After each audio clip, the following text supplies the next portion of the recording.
চারজন নেতা আছে, আমার অবদান তারেক সাহেব স্বীকার করে বিধে আমার নমিনেশন হয়েছে। তাহলে কিছু কিছু নেতা বাড়ি অমনগর, ভোট করে চমনি। এত অনুনয় বিনিময়, এত অনুরোধ করা সত্ত্বেও এখনো তাদের মন গলেনি। তা আজকের আমার বিশ্বাসযোগ্য যারা 12 তারিখে সকাল 6টা থেকে রাত্রে ভোট গণনা পর্যন্ত আল্লাহ রসুলকে যেভাবে বিশ্বাস করেন, আমি আপনাদের বিশ্বাস করে আজকে দিয়ে গেলাম। আমার কপালে যাওয়ার হবে, কিন্তু আপনারা আপনাদের বিশ্বাসের দায়িত্বটা পালন করবেন।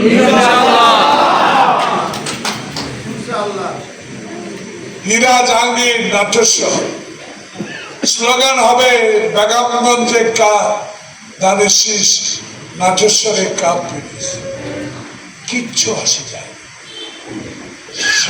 ছোট্ট পরিসরে, কিন্তু মনে রাখবেন নাট্যস্বরে একটা লোক যারা ইমানদার ধানের শীষ কোনোদিনও অন্যখানে ভোট দেবে না। সবাই যাবে, এটা সাময়িক ক্ষোভ, এই ক্ষোভ থাকবে, থাকুন। আপনাদের 5 দিনের এই ইমানদার মা এবং ভাইয়েরা আপনারা আপনাদের দায়িত্বটা সকাল 6টা থেকে ভোট গণনা পর্যন্ত বসে থাকেন। বাইরে কি হচ্ছে কিচ্ছু খবর নেওয়ার দরকার নেই। আজকে আমি একটা কার্ড দিয়ে যাব আপনাদেরকে,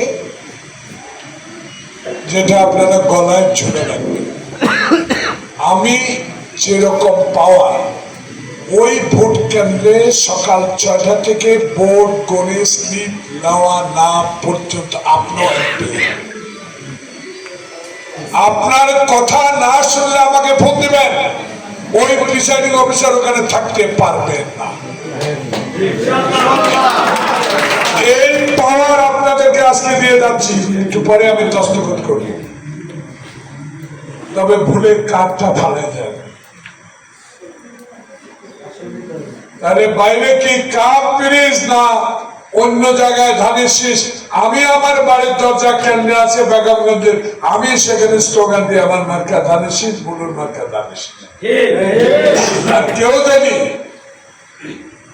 ওখান থেকে এসে স্লোগান দেয়, মনে কষ্ট নেওয়ার কোনো দরকার, কিচ্ছু করার দরকার। ইশারায় আকলমন্দ 12 তারিখের পর কারো হিংসা বিদ্বেষ থাকবে না। যিনি এমপি হবেন আপনাদের দায়িত্ব 12 তারিখ সন্ধ্যায় ভোট করে শেষ, যাকে এমপি করবেন তার দায়িত্ব 13 তারিখ সকাল থেকে শুরু। তাহলে আজকে যাদের ছবিটা কম্পিউটারে সেট করা হবে, ঢাকায় যাবে 1 কপি, চিটাগং যাবে 1 কপি, আমার কাছে থাকবে 1 কপি, আর আপনাদের যিনি প্রধান ক্যান্ডিডেট তার কাছে থাকবে 1 কপি।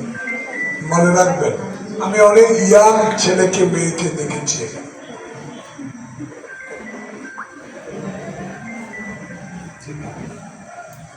আমি বিনয়ের সহিত অনুরোধ করব,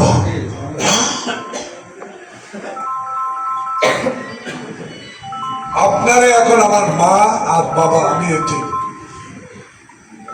আপনারা আমার থিনা, আপনারা আমার প্রেমা, আপনারা আমার বোন, আপনারা আমার মা, আপনারা আমার চাচি, আপনারা আমার বাবা, আর আপনারা আমার জানি ভাই। কে কি করলো আমি আজ থেকে 1 মিনিটের জন্য আর শুনতে চাই না। মিন্টু সাহেব আমাকে অনেক কিছু দেখালেন, কাজে আর কথার মিল যদি না হয়, আর যাকে এখানে দায়িত্ব দেওয়া হয়েছে তৃতীয় সাহেব আছে নাকি? আসে নাই না? তৃতীয় কেন বলা হবে? কে আপনার দাঁড়ান তো, কে